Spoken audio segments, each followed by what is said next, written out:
Welcome back, folks. I'm Frizz, and today I'd like to take some time to talk about class difficulty and how that impacts class design.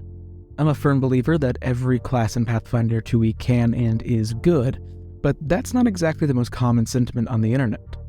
My opinion as to why there is such a stark difference between the common perception of different classes and how good they are is that some classes are just straight up easier to play than others.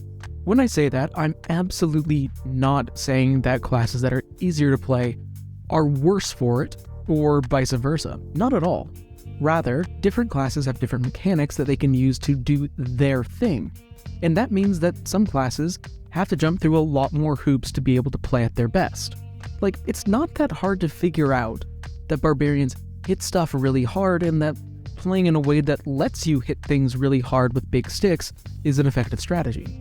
On the other hand, playing a wizard requires dramatically more forward thinking, and that can lead to people thinking that barbarians are just better than wizards because people can figure out how to play a barbarian right more often. Let's get into a bit more of a straightforward example, shall we? The Ranger is a pretty simple class, both to play and when you're leveling up. Focusing on their hunted prey is clearly the center focus of the class, and whatever hunter's edge you took at level 1 is going to impact a lot of your decisions. If you're a Flurry Ranger, then feats or abilities that let you attack more or reward you for attacking more are really good. So when you're leveling up, you can focus on those, and you can also focus on them when you're in a combat. If you're a Precision Ranger, then those same feats and abilities aren't nearly as appealing because you're a Precision Ranger, not a Flurry Ranger. There is still a lot of depth to the Ranger, please believe me, especially if you're trying to figure out when to actually attack your hunted prey, since you don't always actually get rewarded for attacking them. But on the whole, they're a pretty simple class to learn and click with. By comparison, one of the hardest martial classes to actually learn how to play is the Swashbuckler. Swashbucklers have to jump through a ton of hoops to get the same kinds of rewards that other classes, like Rangers, can get with a single action. Sometimes those hoops are also literal.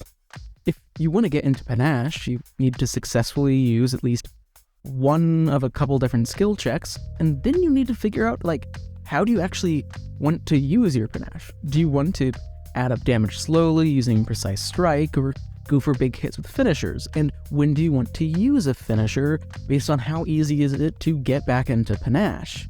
There isn't a definitive best answer for this, and to get the most out of the Swashbuckler class, you need to learn a lot about different aspects of the system. So Swashbucklers are a bit harder to really grasp how to play them effectively, which can lead to them being a little bit worse in the eyes of the average player. This doesn't mean that Rangers are better than Swashbucklers. It just means that the entry requirements are a bit higher, even though I think that both classes can reach the same heights. If your first character is a Swashbuckler, then the game is probably going to feel a little bit more overwhelming, since you have to learn more all at once to be effective. Obviously, this isn't a universal experience. My first PC was a Swashbuckler, and I obviously wasn't overwhelmed by the whole experience because I'm still here. I believe that this is part of the reason why people online generally say that spellcasters are worse than martial classes. In a fight, it's clear what a martial class is supposed to do. They just hit stuff until the problem is no longer an issue. By comparison, spellcasters are a lot more complicated. They generally do lower single target damage, and choosing what spell is actually the right one to cast is often a bit more complicated than just deciding whether or not to hit someone, because not all spells are going to be equally useful in every situation. Basically, I think that rather than spellcasters being worse than martial classes, spellcasters are just way more complicated overall than most martial classes. With the right preparation and spells available, spellcasters are amazing.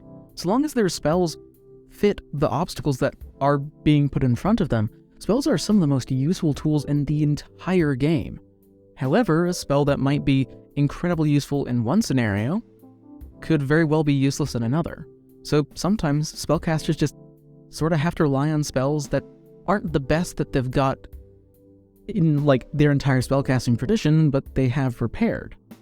Spellcasters really have to plan ahead, while marshals just get a couple of tools and then improvise their way through problems, which, while not necessarily better, is way more straightforward. Again, I'd like to say that this doesn't mean that the more complicated classes in 2e that require a larger amount of knowledge and preparation to play are worse. There absolutely are places for every single class in 2e. It's just that for some of them, you either have to approach them and look harder for what they need to do to be effective, or simply look at things from a different perspective.